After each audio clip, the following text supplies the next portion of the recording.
resultados. Desde OCIPEC prestaron especial atención en las pymes y prepararon un informe. Sí, y aparte coincide mucho con lo que estaba diciendo.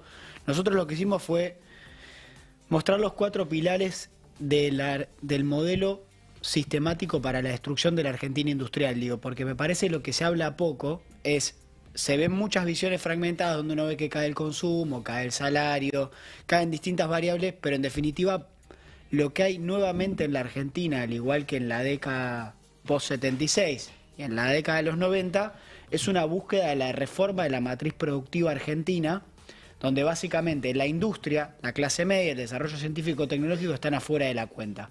Y eso tiene un plano de medidas de gobierno, un plano de medidas presupuestarias y un marco normativo. Y son 4 pilares, digo, y si quieren ponerla... Yo quiero agregar algo antes de seguir. Las pymes son quienes finalmente dan mayor cantidad de trabajo en la Argentina, ¿no? Sí. Muchas veces nos quedamos ahí atrapados con las luces de las grandes multinacionales, pero no son las que finalmente en la cuenta total generan la mayor cantidad de puestos de trabajo. Sí, las pymes. Totalmente. Lo que le pasa a la pyme impacta directamente en la sociedad y en la comunidad que las rodea, ¿no? Quería agregar eso. Completamente. Si quieren ponemos la primer filmina, que son en realidad los 4 pilares que nosotros pusimos para esquematizarlo, ¿no? El primero es la inducción a la depresión económica, ¿no? Nos dijeron que había una inflación reprimida del 7000%, que estaba todo 15.000. mal. Sí, 15.000. Depende del día. Sí, depende cómo. Sí. Viste que hay días 15.000, 7.000. Sí, cómo se despertó, ¿no? ¿Qué desayunó? Sí, son 15.000 o 7.000. Depende del IVA. Viste que a veces también es 30 para llegar a Alemania, 20, 40. Bueno, depende. Exactamente. Depende. Bueno, ese es el plan Sarasa, ¿no? El segundo es de financiamiento y desregulación del desarrollo. Y estos son los 3 pilares que son ciencia y tecnología, educación y industria. El tercer pilar es el marco normativo, digo, porque la Argentina sin clase media, donde vimos que aumentó 10% la pobreza en un solo trimestre, o sea, pasaste del 43 al 53 en un solo trimestre del 2024, eso es estructural, gente que deja de consumir en el mercado interno, como decías vos, fábricas que las pymes son las que fundamentalmente abastecen al mercado interno, dejan de tener a quien venderle y solo crecen, digo, porque el rebote en B no existe, porque este modelo es de presión económica dependiente y solo vectorizado por los sectores asociados a la exportación primaria. Y ahora vamos a mostrar. Agrego otro dato, desde Estados Unidos para abajo, la clase media casi es un estadio exclusivo de la Argentina, ¿no? Exactamente. Por lo menos en la cantidad, ¿no? Es un de fenómeno personas inventado post-1945 que se supo sostener en la Argentina, que básicamente, y esto cuenta una pequeña anécdota, el otro día miraba un documental de Alemania, ¿no? Que hay sobre la desigualdad, y unos empresarios muy importantes de Alemania decía, la base del desarrollo y el poder de una nación es su clase media. Un documental de DW, que es la TV pública alemana. Yo me quedé muy sorprendido de la conciencia política, social, de la clase empresaria alemana, donde lo que planteaban ellos producían aspiradoras súper tecnológicas para vender en Alemania. Claro, a la clase media. A la clase media alemana. Claro. ¿Y qué era el discurso? Es un mercado de la Unión Europea, porque Alemania es la locomotora. Exactamente, que ahora, bueno, están en problemas porque la energía está muy cara, y ahora vamos a hablar de eso. El marco normativo es, si no tenés a quién venderle, te está fundiendo. El marco normativo del RIGI, que nosotros le pusimos el Estatuto Legal del Coloniaje, ¿qué es lo que hace? Que el que se estaba fundiendo tenga que rematar su empresa y se la tenga que vender a otro, o la tenga que cerrar, o esto que llamamos reconversión, que si producías productos industriales pases a ser importador. Y el cuarto punto en las reformas estructurales es dolarización y deuda externa como mecanismos para cristalizar una estructura social y económica. Entonces, vamos a ir mostrando estos 4 pilares con datos muy concretos de lo que hace el gobierno y voy a ir pasando rápido de acuerdo al tiempo. Sí, y también algunas cuestiones se mezclan y vienen desde el gobierno de Mauricio Macri, ¿no? Por ejemplo, la deuda, ¿no? Exactamente. Santiago Caputo dijo por estos días, como intentando tirar un puente, digamos, le tiró un mimo a Macri diciendo que en su gobierno se habían puesto las bases para que la Argentina cambie. Bueno, una de esas bases es el endeudamiento siguiendo con esta lógica, ¿no? Total, porque acá hay dos países en disputa. Uno que es para 25 millones de personas, 20, y otro que se piensa para 50 millones de personas. Y Mauricio Macri, Milei, digo, representan eso, y eso implica necesariamente que haya gente que no tenga trabajo, porque ¿qué es lo que creen los sectores dominantes? Que básicamente ellos sostienen a la gente que no quiere trabajar y a las pymes que son deficitarias. Y en base a eso justifican todo este modelo donde quedamos todos afuera, para que cierre un Excel en base a ese sistema. Y respecto a lo que venimos de antes, si quieren poner la filmina número 3. Eso también es de décadas antiguas, lo de Filmina, digo. Sí. Claro, a él no le dice que se le cayó una sota, ¿no? No, claro, a Unas Tabito cuantas sí. se le cayeron. Sí. Toma, modismo de décadas pasadas. Quiero decir que a mí me gastan con que soy antiguo con muchas cosas, así que esto ya lo mostramos, pero básicamente esto viene desde el macrismo, donde básicamente el verso de que el problema de la inflación en Argentina son los salarios y son la base monetaria, digo, esto ya lo venimos escuchando. No estamos diciendo que si uno no regula o armoniza la suba de los salarios y armoniza la base monetaria y el gasto fiscal, no es que son, viste, o te vas a un extremo o al otro, no, es el equilibrio. Pero ¿qué es lo que muestra esto? Que básicamente nosotros pusimos la línea punteada, es la inflación de cada año, del 2016 al 2023. Lo que siempre estuvo por encima de la inflación fue el excedente del capital, es decir, la ganancia de las grandes empresas, que a su vez hacia dentro del mundo empresario cerraron 25.000 pymes en el macrismo y se enriquecieron grandes grupos corporativos. Y lo otro que estuvo por encima de la inflación fue el dólar oficial y el dólar paralelo también. Entonces, ¿cuál es el tema? Lo que plantea Cristina, la economía bimonetaria en un país donde si el dólar se va a las nubes y si donde la ganancia del capital no es equilibrada con los salarios, ¿qué te mueve los precios? ¿Que le aumentaste el precio a los trabajadores o que hay un sector del capital que se está apropiando renta? Transferencia de riqueza. Claro. Exactamente. Y esto es lo que tenemos que discutir de cara a la sociedad. El problema de la inflación, ¿dónde está? Porque si no, ¿por qué esta es la base de la discusión? Porque si no, el modelo único de salida es esta paz de los cementerios que nos propone el gobierno, donde básicamente no puedas consumir nada, no puedas comprar nada, te arranquen la cabeza con los servicios y como no compras nada, claro, ¿quién va a subir un precio si no le vende nada a nadie? Sí, no hace falta ser un genio en economía para entender que es, digo, es la obviedad pura, ¿no? Es Es sentido el sentido común, como se suele decir. Sí, que no hay. Bueno, Sí. no hay, ¿no? No, Muchas pero veces. digo, claro, si nadie puede comprar nada, Hay y sí, escaso nadie va a aumentar sentido nada común. porque no vendes nada. Entonces, Pero te pasa con los comercios, mirá, mi familia es comerciante. Le arrancaron la cabeza con los tarifazos. Eso después siempre iba a precios. Claro. Pero como no le vendés nada a nadie, ¿qué termina pasando? Esa es la transferencia de riqueza incluso hacia adentro del sector productivo. O la fábrica. Fábricas que son intensivas en consumo de energía. Ponele una siderúrgica o cualquier pyme que tiene un par de máquinas. una textil. Una textil. Claro. Ya estamos caros, lo dijo el presidente de una textil en Pigüé que tiene varias, dijo, estamos caros con la energía eléctrica. Es que eso es lo otro que discutimos, que Agustina ya vino a hablar Sí. acá del tema y podemos seguir profundizando. Pero el costo de la energía hay que discutir. ¿Cuál es el costo real de la energía en nuestro país? Y si pagábamos muy barato o nos cobran muy cara la energía. Porque empieza a pasar esto. El tipo no le vende a nadie, le viene un recontra tarifazo, claro, y tampoco puede aumentar, entonces que pierde rentabilidad y ¿quién gana? Las empresas generadoras de energía, tal cual. básicamente. Sí. Entonces, eso es lo que... ¿Y qué pasa con los salarios en este modelo que induce a la depresión económica? Porque básicamente hicieron la devaluación, liberaron todos los precios de todo lo que consumimos, pero se encargaron de restringir los aumentos salariales. Fue lo único que vemos que se desviven por impedir que ninguna paritaria emparde o vaya por encima de la inflación.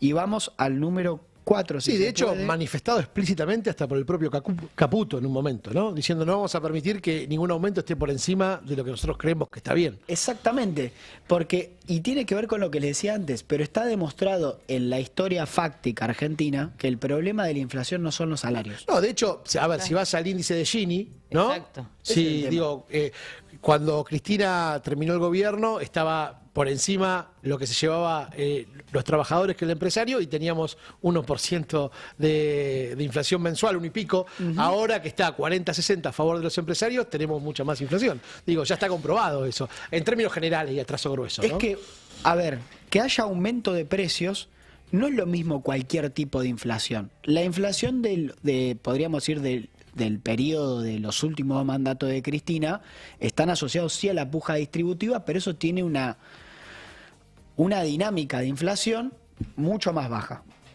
¿Qué pasa ahora? Que hay una inflación que tiene un objetivo de apropiar renta rápido, por eso evaluaron 118%, liberaste precios, pero contuviste salarios. ¿Qué pasó? Que tuviste la misma pérdida salarial que en todo el macrismo, pero en 2 meses. Claro.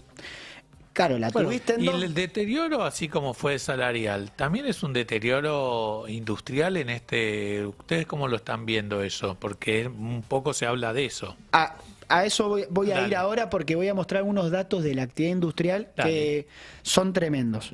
Esto es el salario. Miren, eso, el de abajo de todo es el salario no registrado, porque aparte esto es el otro punto. La Argentina desigual, que ya era el problema que heredábamos de lo que hablaba Cristina, trabajadores registrados pobres, Sí. que les cayó el salario, al empleado público le cayó más el salario todavía que al registrado, Sí. pero al no registrado, o sea, el que hace Uber, el que hace Rappi, el que hace Changa, gana un 40% de lo que ganaba en 2017. Claro, es un montón. Terrible.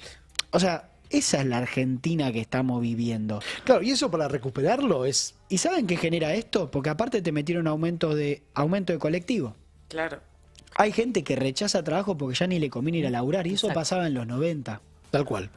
Volvemos a vivir lo que se vivió en los mediados, fines de los 90, cuando se terminó el ciclo expansivo y de plata dulce, pero muy rápido. Lo mismo, pero más rápido de verdad. Sí, Exactamente. acelerado. Y eso es la búsqueda de la reconversión de la matriz productiva argentina, la matriz social argentina, las llamadas reformas estructurales que dice que viene a hacer Milei, las está haciendo desde el gobierno. Y después van las cuestiones normativas. Entonces, vamos a la siguiente, se puede, el trabajo industrial, que es esta, que se ve un poquito, lo del final no se ve bien, pero cayó todos los meses de diciembre a abril, cayó todos los meses los empleos registrados del sector industrial. Eso que ven así es lo que muestra es la variación mensual. Y la linita muestra si qué mes creció y qué mes disminuyó.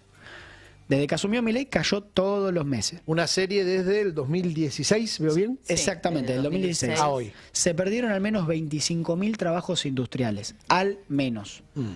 Y se perdieron 150.000 en total. Hay que decir que cuando se habla de trabajo industrial, estás hablando de alguien que es formado y son los puestos de trabajo más difícil de recuperar, porque si vos eliminaste trabajo industrial, estás eliminando industria, que es lo que le da el soporte a ese trabajador industrial, ¿no? Exacto. Con un conocimiento de una media superior, es decir, con un conocimiento específico de manejar una máquina, un equipo, en algún proceso productivo. Total. Bueno, hay muchas pymes que retraen echar gente por esto justamente, Sí, para sí. intentar, porque El después tema es volver a formarlos es todo una ¿Cuánto inversión. tiempo vas a Claro. soportar? Esto es lo que estamos hablando Tal justo cual. esto. Es Sí, decir, sí. ¿cuánto aguanta una pyme a ese trabajador experimentado con 10, 15, 20 años de experiencia en un contexto de depresión, ya no de recesión? Esto no contempla aparte suspensiones, todo ese tipo de cosas que ya hablan de precarización del trabajo, caída del salario concreto, porque el gobierno ¿qué muestra? Que hay una teórica recuperación del salario. Tanta cosa muestra. Muestra, claro, porque dice, no, recuperamos, pero primero, si hay 150.000 personas menos con trabajo, la masa salarial cayó además, porque vos decís, son menos trabajadores que vos quinto fondo del infierno, vamos a ponerlo así, porque esa es la realidad, fue muy abrupta la caída. ¿Qué pasa hasta el cuarto? Claro.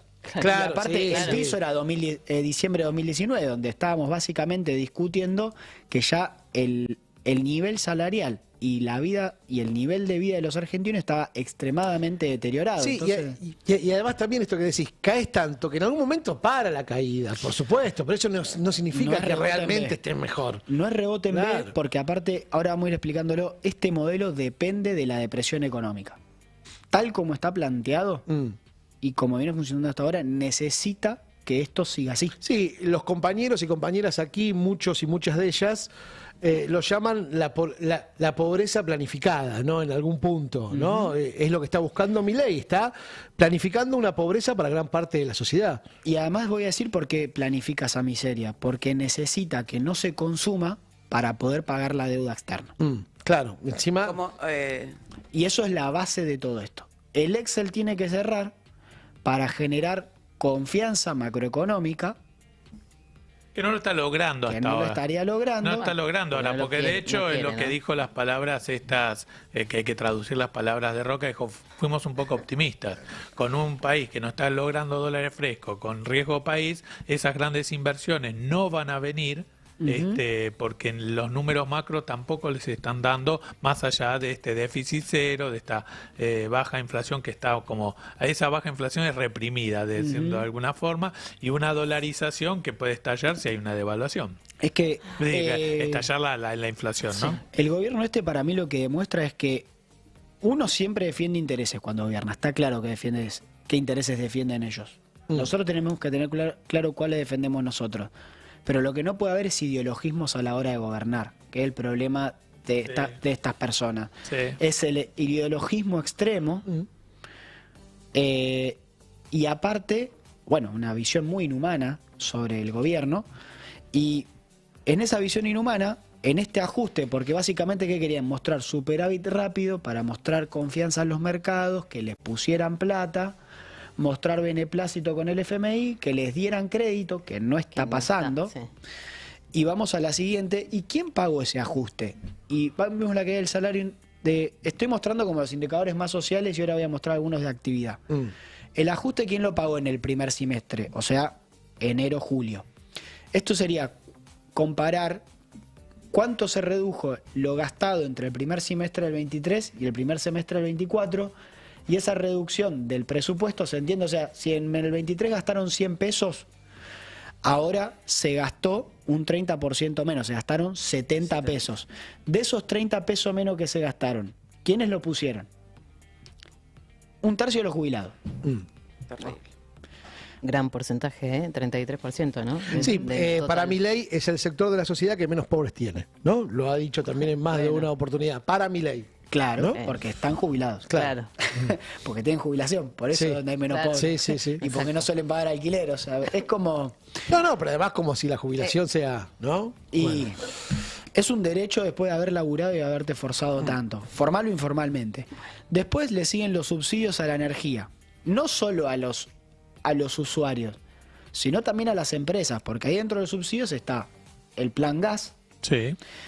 está lo que se le transfiere a Camesa, que es para pagarle el gas a las empresas energéticas para que generen energía, que ahí también hay un subsidio a las generadoras. Y después, ¿qué pasó? Redujeron eso, pero la devaluación fue tan fuerte, del 118%, y como la energía, como ya explicó...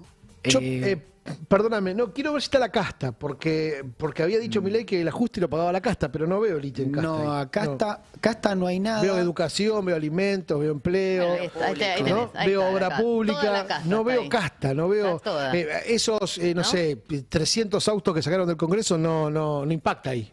No, pero digo por ejemplo. No, eso, mira, en otros no entra tampoco ahí porque eso... No llega a ser un número importante. para nada, claro. para nada. Después, digo lo de los subsidios a la energía porque los tarifazos que están llegando ahora, porque se está diciendo mucho que Caputo no hizo aumentos. No, lo que no Mentira. aumentó fue el tema del VAT, que es lo que se le paga de Sur y de Nor, para ponerlo así, por llevarte la energía a tu casa. Sí.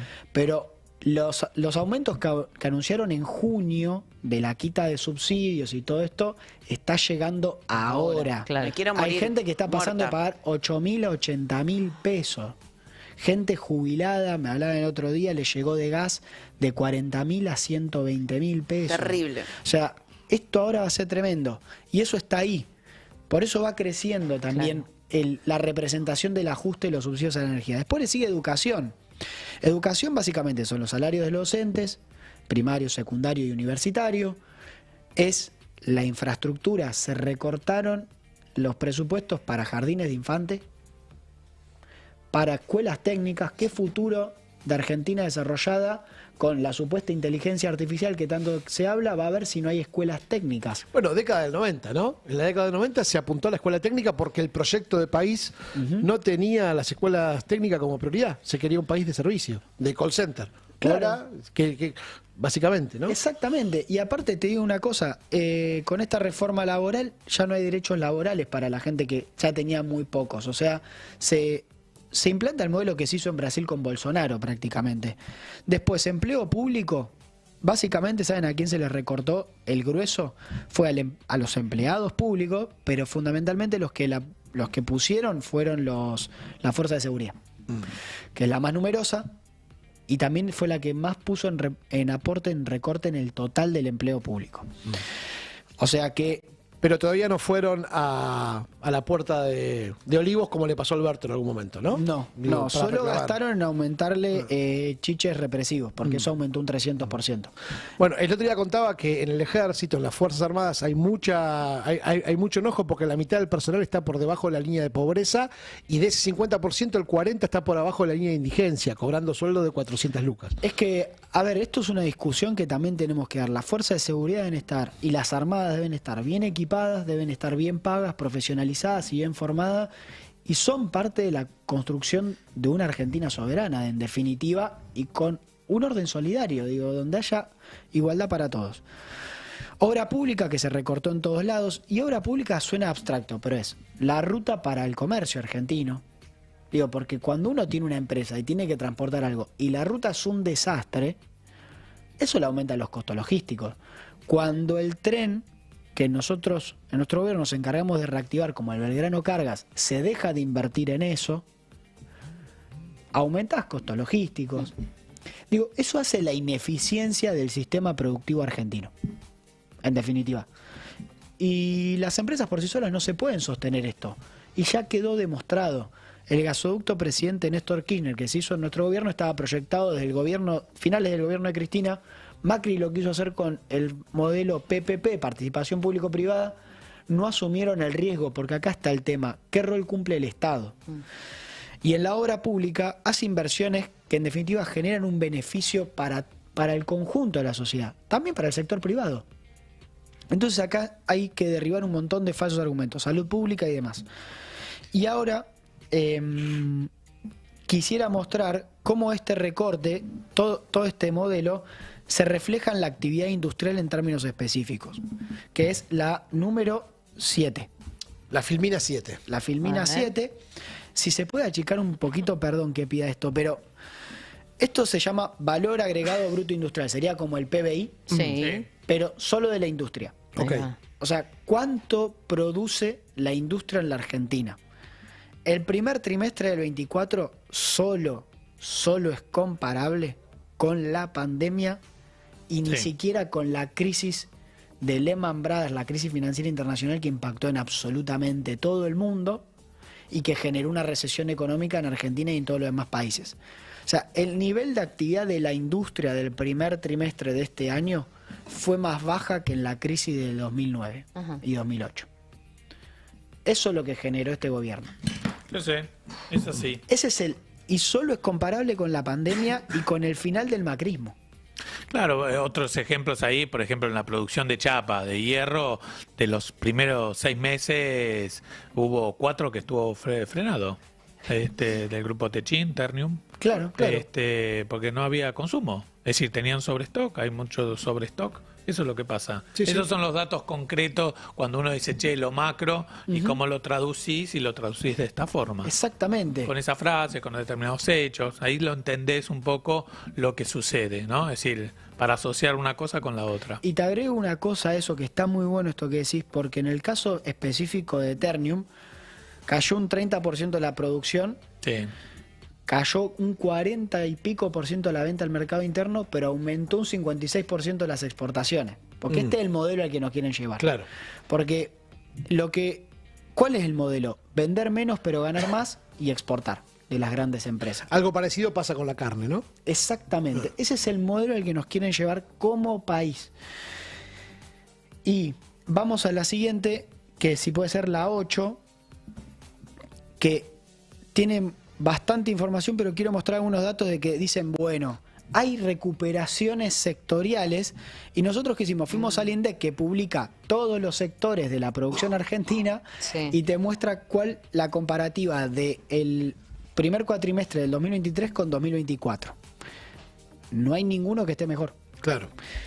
Siderúrgica cayó en promedio 30%.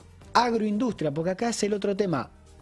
Cuando hablamos del teórico campo, en realidad estamos hablando de la agroindustria y toda una cadena de valor productiva en la cual Argentina es muy importante, como por ejemplo la maquinaria agrícola. Un dato, las cosechadoras cayeron la producción un 52%. Es una locura. Eso tiene también relación con la no venta de granos, por ejemplo, y esta cosa que el sector que retrasa inversiones en ese sentido. Y en lo que es decir de agro, es decir, hay toda una cadena, que el sorgo que se planta en el sudeste bonaerense repercute en la cerveza, para tener cerveza en la mesa o en el bar o en tu casa. Entonces, todo eso es una cadena, y ahí es cuando vos ves todas las cadenas y cómo repercute en todos lados.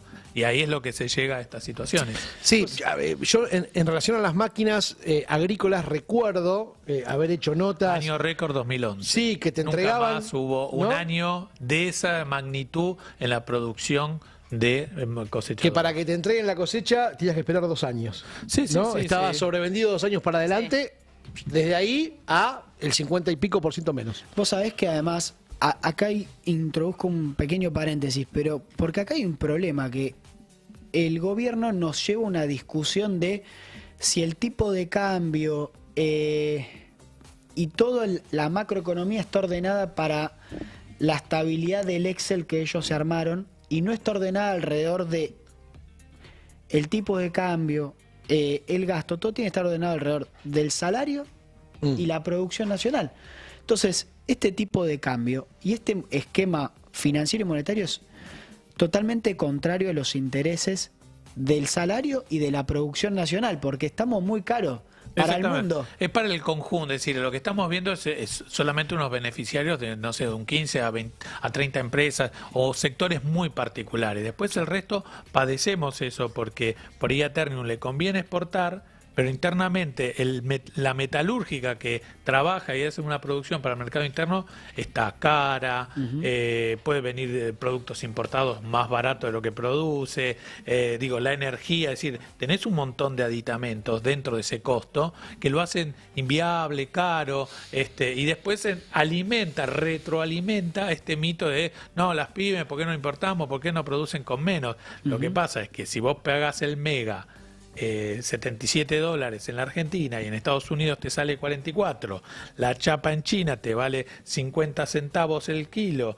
mientras que acá te la venden a 1.40, a 1.80, según el tipo de chapa que vos tenés, y sí, estás carísimo. Ahora, los grandes jugadores, los concentrados que te generan la electricidad para producir, el que te da el insumo difundido, que es la materia prima, te lo cobran 2 o 3 veces más de lo que vale afuera. La pyme argentina hace malabares para sobrevivir, Total, si puede. Total. Esa es la ecuación. Y Esa te, es la y te doy síntesis. algunos, mirá, datitos Dale, a que ver. muestran de cómo se está destruyendo la clase media.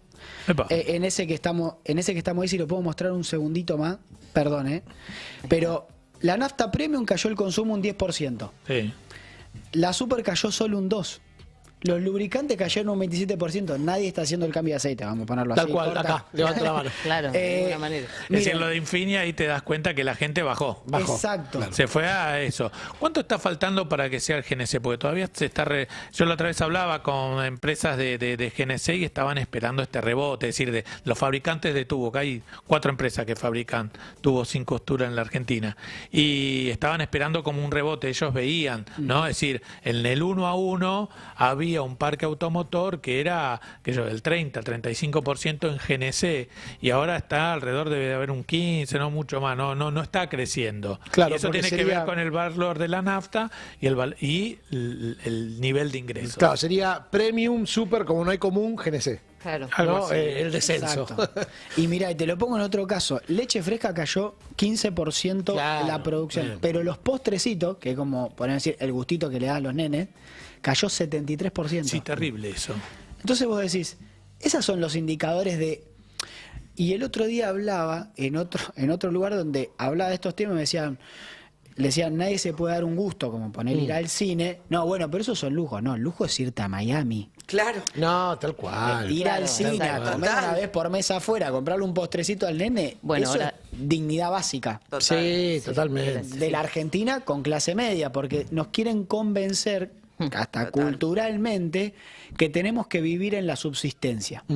Total. Y yo Sí, la verdad ni que la no casa quiero eso. calentita podemos tener No, ya. y yo no, la verdad que creo que tenemos que defender culturalmente la dignidad como modo de vida y el derecho al esparcimiento como parte de los derechos básicos de las personas. Totalmente. Porque la Argentina, que es ejemplo mundial cultural, es ejemplo mundial cultural porque el Estado invirtió, porque el Estado protegió, el Estado promovió, como también en el deporte, porque también tiene una Argentina donde hay muchas más personas, hasta de sectores humildes, que tienen hasta el alimento básico para poder esparcirse y desarrollarse en eso. Entonces, esa es la Argentina que quieren destruir. En la Argentina del disfrute también está lo que, Sí, lo que están... y además quieren hacer es parte de otra discusión, pero la industria del disfrute es muy importante y cada vez más, porque los trabajos que se generan ahí son menos reemplazables por la tecnología. Y claro, pero Claro, aparte bueno. cae el turismo, Digo, por ejemplo. por eso, el turismo, claro. el turismo Sí, local sí. cae. Por eso. Porque estamos caros para el mundo, la gente no puede ir acá. Entonces, esos están los datos, no los traje hoy del INDEC, que muestran eso. Ese es el... Porque si no muestro muchos datos fríos, pero que no hablan de la realidad cotidiana que vivimos, y es como esto que siempre hablan, lo de la rana que la van Sí. calentando el fuego y no se dio cuenta y la terminaron matando. Acá el fuego lo van calentando rápido, pero también hay una operación cultural que en el macrismo también le hicieron, la de te creíste que... Claro. El te creíste que... Que podías. Claro, y la verdad que yo me lo podías- creo. Me lo creo porque creo que tengo tanto derecho como otras personas a poder disfrutar. A uno le parte el alma ver que a los jubilados que se les cae la jubilación, ya no pueden llevar a los nietos o los invitan a comer y que le hacían los fideos con estofado y como la carne está tan cara ya no lo hacen. Entonces, eso destruye también la familia. Digo, porque están todo el día laburando, porque trabajás todo el día y llegás igual no te alcanza. Entonces, Si es un desgaste. es psicológico Sí, también el también. punto. Y tiene mucho que ver con esto. Y la Argentina industrial que nosotros tuvimos era una Argentina con dignidad. Porque el modelo productivo tiene un correlato, un modelo social y un modelo de valores humanos. Claro. Cuando el presidente te dice, básicamente, vamos a cortar la obra pública y el que quiera se haga un puente, eso es una operación psicológica básica de la culpa siempre es tuya y la responsabilidad siempre es tuya. Cuando el que tiene la responsabilidad de gobernar tiene responsabilidades básicas. Y este gobierno se desentiende de responsabilidades hasta legales básicas. Se desentiende como si no supiera que le corresponde. Entonces, y lo pongo, por ejemplo, vamos, si quieren pasamos... ¿Qué Quiero nos mostrar, quiero mostrar una sola cosa de quiénes son los ganadores, Dale. porque hablé de la- todo esto de quiénes perdieron, la próxima. vamos a quienes ganaron la 10. A ver. Y quiero mostrar después un solo El gráfico. número es simbólico, digo, la 10, los ganadores. Bueno, ¿viste? Estos tienen la 10. Estos sí tienen la 10. Muy Oh, bien. Miren esto. Ah, Esto para increíble. que se entienda. Fuimos a los balances de las empresas, porque nos gusta mirar los datos concretos, ¿no? Hablar con los números arriba de la mesa. Y que se entiendan todos. Comparamos los ingresos de venta del primer trimestre de 2023 con los ingresos de venta del 2024 y la ganancia neta, que es la ganancia después de que pagaron impuestos y amortizaron la ganancia financiera. Bien. ¿Se entiende?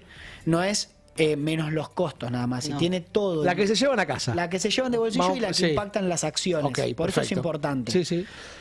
Entonces, estas son las principales empresas energéticas. Y esto no es personal, es las empresas que publican sus balances y las más Sí, importantes. energía, un sector donde está muy omnipresente la familia Caputo. Claro, ¿no? y de pensemos diferentes formas. La nafta, ¿cuánto Sí. te aumentó? 180% desde diciembre.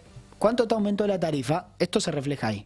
CGC, que es Ornequian, Central Puerto, que está muy ligada a la familia Caputo, Tecpetrol, que es Techin, es Pablo Roca, Pampa, Pan American Energy, que es la segunda empresa más grande de venta de combustible en la Argentina, la única integrada.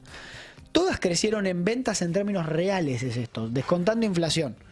130%, 22%, Tecpetrol 265%, Pampa 302%, Pan American Energy 93%. Pero vamos a la ganancia de bolsillo final. La neta, ¿no? ¿Qué impactó acá? ¿Cuál fue lo que pasó? Vendieron menos, pero ganaron más, y simultáneamente ganaron financieramente porque dos cosas. Tienen instrumentos financieros y simultáneamente, como tienen deuda en dólares, esto es primer trimestre, hubo devaluación, después hubo inflación, pero el gobierno planchó el dólar oficial. Entonces eso licuó la deuda en dólares de las empresas también. Entonces, ¿qué Claro, uno todavía tiene como el concepto de ganan porque nos venden la energía, ¿no? Como un almacén, como un negocio estándar, pero no, están atravesados por lo financiero, que digo, lo mismo pasa con las prepagas, ¿no? Exacto. Que ya el negocio es más financiero que vendernos servicios, concretamente. Exacto. Es todo. Entonces, la más emblemática es Central Puerto. Su ganancia neta aumentó 5.300%. ¿A quién le aumentó eso en términos reales en la República Argentina? 5.000 y pico %. ¿A quién? No La sé. pregunta es ¿a quién? Y a Pampa Energía estaba ahí, era como un 600%. Y los bancos pasó lo mismo. Claro. 731%. Ese es el punto. ¿Esto es hablar en contra de que las empresas ganen? No. El problema es que, como mostramos al principio, si no administra el gobierno y equilibra la balanza entre el ingreso de las personas, los precios y la ganancia de las empresas, vamos a esto. Esto no es responsabilidad de las empresas, esto es responsabilidad del gobierno. Que el gobierno libera la ganancia excesiva. Y por contraparte, a las pymes las desfinancia. Y con esto cierro, porque esto es lo que quiero mostrar hacia adentro del sector productivo, porque acá también hay que ir a hablar con las pymes, que es lo que hablábamos al principio. Vamos a la número 11. Y sacarle el concepto de que el problema no es por ahí una indemnización o un salario, sino que no tenés mercado. Que me parece que lo que no terminan nunca de comprender o ver la generalidad y se individualizan frente a la situación. Entonces decir, yo no vendo más porque yo no, es porque hay un contexto de que no hay unas políticas que incentiven el mercado interno. Y las condiciones para que le vaya bien a las pymes tienen que ser macroeconómicas, que es monetario y financiero. También de reglas claras, pero también es de incentivos claros. Perdón, la número 11, que es la de desfinanciamiento. Ahí está. ¿Esa? ¿De financiamiento? No, la 12, perdón. Ahí va. Ahí Ahí está. está. ¿Esto qué hicimos? Bueno, ¿cuánto se gastó en política industrial este año comparado primer trimestre del 23, primer trimestre del 24? Los créditos que daba el BID, no hay más. Desaparecieron. O sea, ni siquiera es plata Claro. del gobierno, es un crédito en dólares, que ¿se acuerdan que quería hacer Caputo? Poner toda la plata que nos dan los organismos internacionales como en un swap, Sí. para ponerle un nombre lindo. Básicamente se quería chorear la plata que el gobierno presentó, ¿no? O redirigir Sí, plata sí. que el gobierno presentó proyectos específicos para ponerla en un bolsón de dólares que sirviera como sostén de divisas, porque nos estamos quedando sin divisas. Después, el FONDEP, que es el Fondo Nacional de Desarrollo Productivo, no hay más, Cero. cero. 100% menos, mira. Y este me parece un punto importante. Industria para la defensa, ya que un gobierno que básicamente tiene un nacionalismo de cartón, en el desarrollo de la industria para la defensa, recortan también. Entonces, ¿qué pyme puede pedir un crédito o qué pyme tiene un contexto donde el gobierno garantiza crédito o garantiza las condiciones para que pueda pedir un crédito y que en eso invierta en una maquinaria, traiga algo? Yo no lo traje acá, pero porque no quería llenar de gráficos, pero en eso se ve la caída en términos de volumen de importación de bienes de capital y piezas de bienes de capital, es histórica la caída. O sea, nadie está trayendo una máquina para nada, ni los claramente, repuestos para la máquina, porque además se financian las líneas de crédito que servían para eso. Entonces, este es el modelo. ¿Y con qué cierra esto? Por el otro lado, que es los dos últimos puntos, y con esto, si quieren, cerramos, que es el marco legal, que es el régimen de incentivo a las grandes inversiones, donde nosotros explicamos que, primero, no se limita con el RIGI, dejan de pagar derecho de importación y exportación, dejan de tener obligación de abastecer el mercado interno, tienen jurisdicción internacional, con lo cual es anticompetitivo eso.